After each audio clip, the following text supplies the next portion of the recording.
I had a young woman say to me recently when talking about her marriage problems, I didn't sign up for this.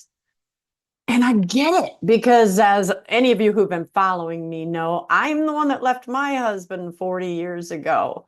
I understand the pain of a painful marriage, the pain of a hard marriage.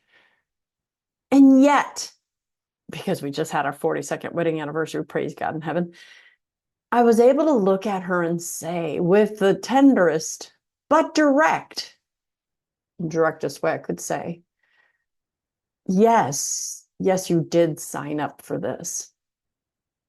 When we go into marriage, we have to fix our expectations. I am the first to admit I went in with the wrong expectations. I expected it would stay as fluffy, happy as it was when we first met, and all the butterflies were still there, when the love cocktail was still elevated, the group of 11 hormones from serotonin and vasopressin and all the things that make you risk-taking, unable to be irritable, um, totally focused on the other person. When that wears off, it gets tough. Just met another client an hour ago, and I was telling them, you're in the top of the bell curve. You're in the part where it's hard. You're building a family. You're dealing with the stuff. You're learning to rub off each other's rough edges. It's hard, but don't give up. If we go into marriage thinking that we signed up only for the love cocktail and butterflies, our marriages will 100% fail. So the first thing we have to do is tell people what marriage really is. Now, I'm not sitting here saying you're going to be miserable. Not everybody is miserable, but every couple goes through a difficult season. Even my super couples went through a season where they were just like, is this all there is? And the thing about super couples is much more quickly than the rest of us, they go, you know what, this is what I signed up for, so I'm going to do my best to make it the best marriage I can. But if we go into it thinking this isn't what I signed up for, we are not going to tolerate any of the crosses that come our way. Satan will, in fact, find your weak spot, and he will exploit it. If it's, I never want to be with a spouse who can't manage money, I never want to file bankruptcy, well, you're going to get that. If you are with, I never want to be with someone who's cheating, you might get that. If you're like, I'm never going to be with someone who's not my same religion, well, guess what? He or she may leave the faith. You're all going to get a cross.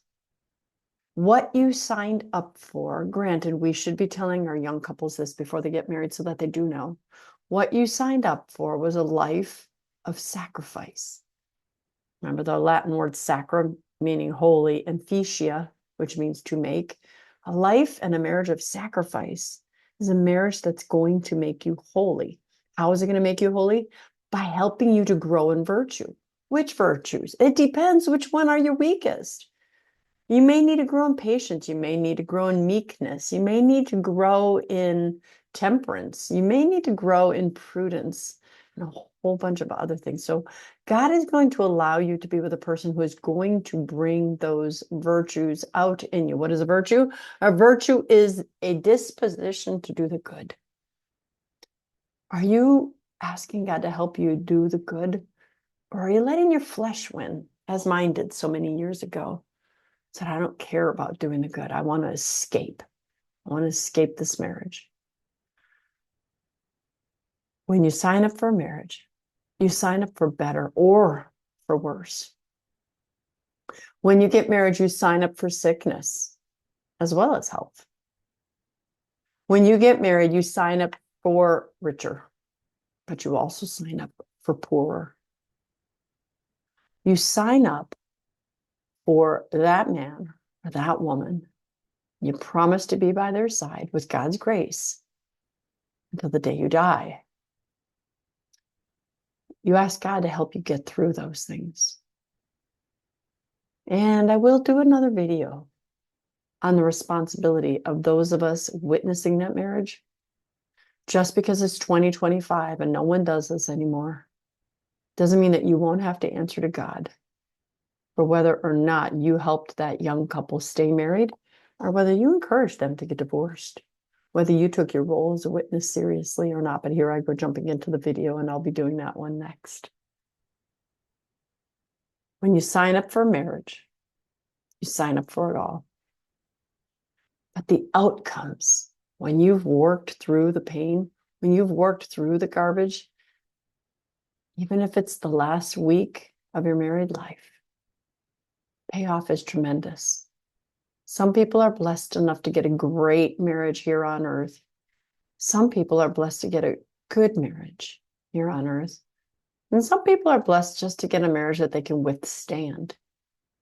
But knowing that the reward in heaven is directly proportionate to the amount of suffering you carried willingly here on earth.